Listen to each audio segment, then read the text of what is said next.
ఆమేన్.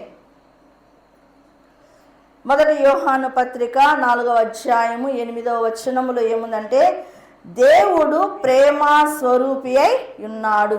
దేవుడు ఎవరంట? ప్రేమ స్వరూపి అయి ఉన్నాడు.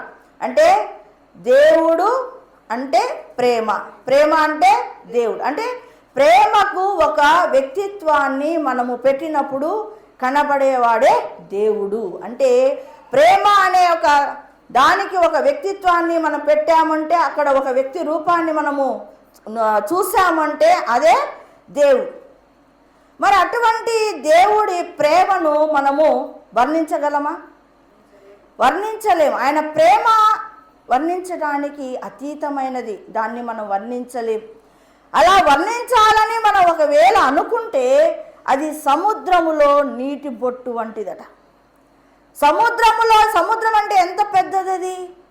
ఆ పెద్ద సముద్రములో దేవుని ప్రేమను గురించి మనము అంటే మనుష్యులమైనటువంటి మన యొక్క లిమిట్స్ చాలా చిన్నవి, మన హద్దులు చాలా చిన్నవి. ఆ చిన్న దాంట్లో మనం ఆలోచన చేస్తే దేవుని ప్రేమ సముద్రములో నీటి బొట్టులాగా ఉంటుందట.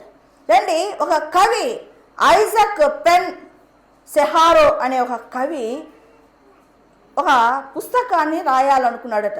దానికి గాడ్స్ లవ్ అని హెడ్డింగ్ పెట్టాడు. ఏం పెట్టాడు? గాడ్స్ లవ్ అని హెడ్డింగ్ పెట్టాడు. పెట్టి సుమారుగా ఒక 2 పేజీలు గాడ్స్ లవ్ గురించి రాస్తూ ఉన్నాడు ఆ కవి. అలా రాస్తూ ఉన్నప్పుడు 2 పేజీలైన తర్వాత ఆయనకి అసలు దిక్కు తోచలేదంట. నేను దేవుని ప్రేమను నేను వర్ణించగలనా? ఇది నాతో సాధ్యమయ్యే పని కాదు, నేను వర్ణించలేను అని చెప్పి నేను పుస్తకము రాద్దాం అనుకున్నాను. ఆ పుస్తకము నేను రాయలేను. అయితే ఒకటి నేను చెయ్యగలనని చెప్పి ఆ పుస్తకమును గురించి, గాడ్స్ లవ్ను గురించి ఒక 9 లైన్లు రాశాడట. అలా ఏమని రాశాడంటే, సముద్రములో నీరంతా కూడా సిరాగా మారినప్పుడు, సముద్రములో నీరంతా సిరాగా మారినప్పుడు, ఆకాశము ఒక కాగితములుగా మారినప్పుడు, ఆకాశం ఎలా అవుతుందంట? కాగితముగా మారినప్పుడు, భూమి మీద ఉన్న చెట్లన్నీ కూడా కలములాగా మారినప్పుడు, కలం అంటే పెన్నులాగా మారినప్పుడు, భూమి మీద ఉన్న మనుషులందరూ కూడా కవులుగా మారినప్పుడు దేవుని ప్రేమను రాయాలని మొదలు పెడితే అంట, దేవుని ప్రేమను అలాంటిది దేవుని ప్రేమ ఇలాంటిదని చెప్పడము ప్రారంభించడము స్టార్ట్ చేస్తే సముద్రములోని నీరంతా ఇంకిపోతుందట, ఎండిపోతుందట. చెట్ల మీద ఉన్నటువంటి ఆ కొమ్మలన్నీ కూడా అరిగిపోతాయంట. తర్వాత కాగితం అంటే ఆకాశంతో పోల్చుకున్నాడు కదా, ఆకాశమే నిండిపోతుందట. ఆకాశం ఒక కాగితంగా అనుకుంటే ఆ యొక్క కాగితం అంతా నిండిపోతుందట.